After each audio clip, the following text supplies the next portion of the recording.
All. Okay guys, meron tayong mga bata guys, estudyante gupitan. Armikat? Oh. Lisod-lisod ng armikat. Ano, pero kaya na ko na bisag kung siyang aluta god. Pila ba na arbikat? Kwenta mo na diri god unta. Gising kita na arbikat. Imo ha, armikat imo ha. What's up mga kasipag? Welcome sa bago nating video. May bisita tayong nakasipag ay isang estudyante. At gusto rin niya magpagupit ng armikat. Bagay na bagay ito sa kanyang ulo kaya hindi na ako nag-react. Kasi kung hindi na babagay ito sa kanyang ulo sa aking tingin ay pwede ako mag-suggest. Yun po yung barbero talaga. Magsa-suggest. Kasi merong ibang mga customer na gusto lang nila magpagupit ng basta-basta o gumaya lang sila sa mga nakikita nila, sa mga napanood nila pero hindi nila alam na hindi ito nababagay sa kanilang ulo. Okay makasipag, magupit tayo ngayon makasipag ng armikat makasipag. Okay makasipag, simulan na natin makasipag. Pero bago natin simulan, magpakilala muna ako sa inyong mga kasipag. Ako nga pala si Diosdado Alaman, dating OFW. Ngayon andito na sa Pilipinas, umuwi dahil finish contract sa trabaho. Okay mga kasipag, sana tapusin mong panoorin tong video na to dahil meron akong ibabahagi. Nakapulutan mo ng kunting aral. Okay mga kasipag, habang napugupit tayo ay meron akong ikukwento sa inyo mga kasipag. Hindi kwentong barbero ha. Ito ay kwentong totoo na nararanasan ko mga kasipag. Ang pagiging barbero ko ay mga 5 taon na mga kasipag. Sa pagtahak sa isang barber industry mga kasipag. Nagugupit din ako noon sa aking pamilya nung high school pa ako. Kaya ko naman magupit pero hindi ko lang siya siniseryoso.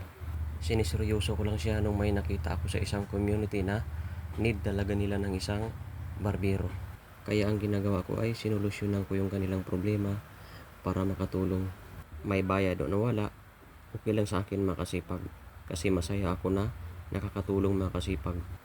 At doon mga kasipag, nung sa aking pagtulong mga kasipag ay may nagbago sa aking pananaw mga kasipag. Kaya andito ngayon ako sa bayan namin dito sa San Pedro Polanco, Zamboanga del Norte.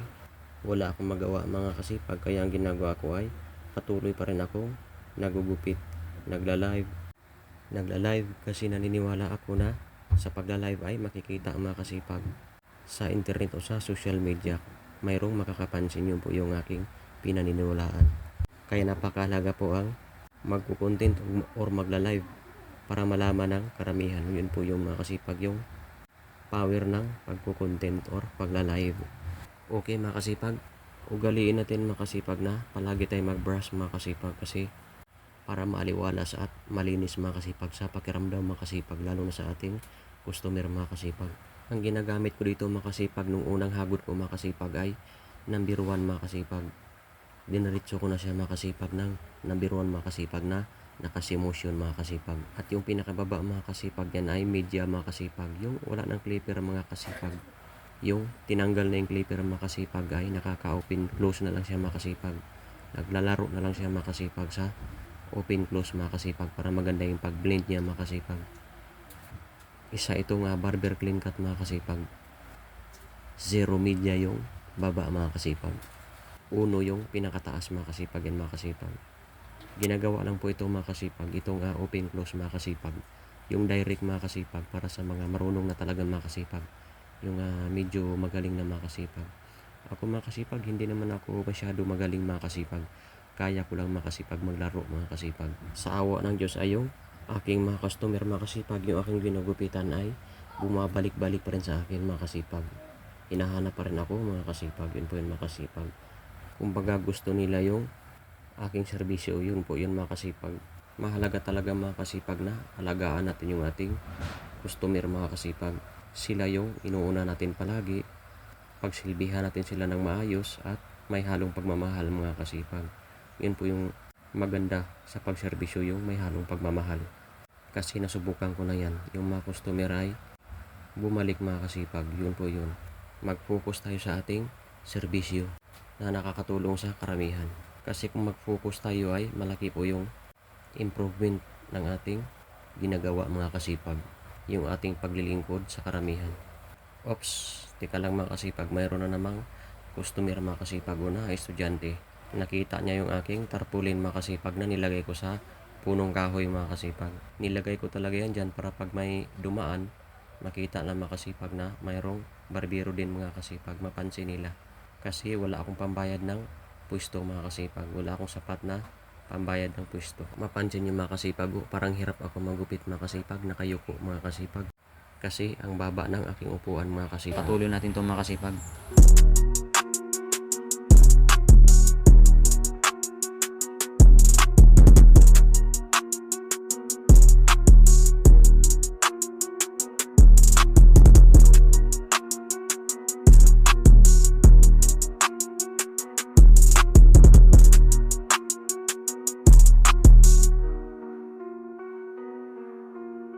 Ang hirap talaga magupit mga kasipag na nakayuko mga kasipag. Masakit sa likod mga kasipag. Ayan mga kasipag oh. Ginagamitin na natin siya mga kasipag ng mahabang gunting. Yung size ng gunting yan ay size number 10. Kaya maganda po siya pang plangkita. Ayan po mga kasipag. Ganyan na magplangkita mga kasipag. Huwag masyadong idiin sa daliri para hindi masugat yung ating daliri. Kasi mayroong ibang gunting na matalas yung dulo at saka mabigat. Kagaya nito mga kasipag. Ganyan na mga kasipag. Soft lang yung ating pagplangkita. Tapos gamitan natin siya ng suklay mga kasipag. Ganyan ako magbawas sa taas oh, mga kasipag. Ganyan ako magbawas sa taas. Yan. Magbawas ng bangs o yung magbawas sa taas. Ayan po mga kasipag. Ayan.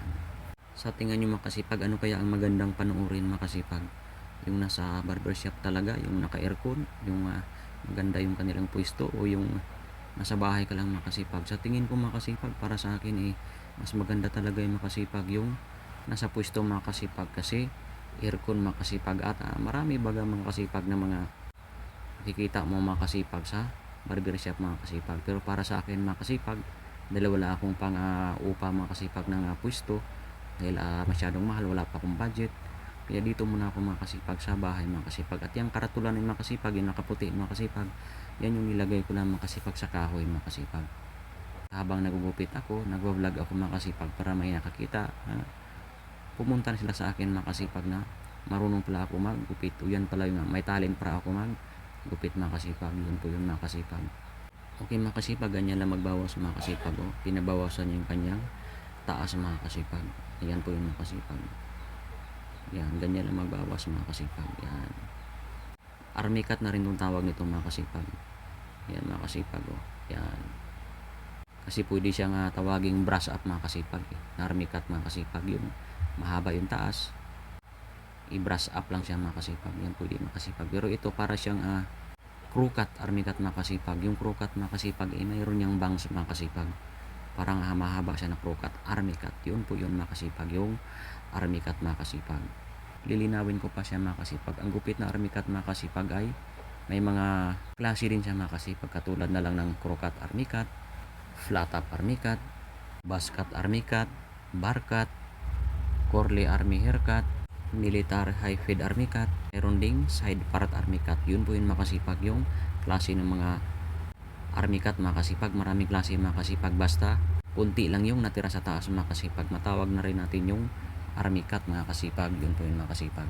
Ayan, tumingin na siya sa salamin mga kasipag. O, yun, mukhang satisfied siya sa gupit natin mga kasipag.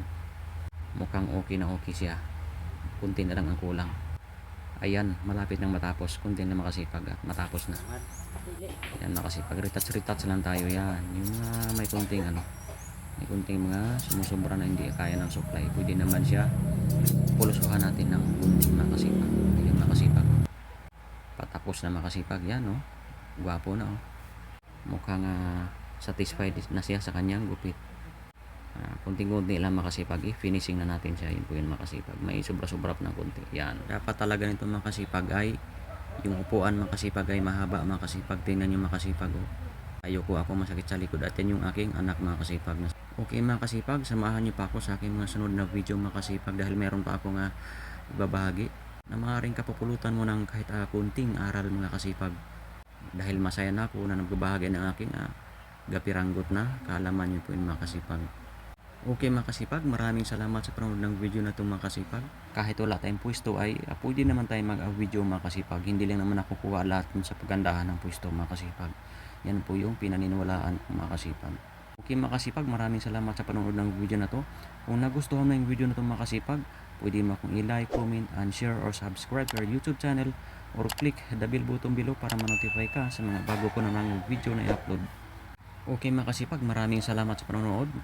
May kasabihan na sa tao ang gawa, na sa Diyos ang awa. Okay mga kasipag, see you my next video. Hanggang sa muli!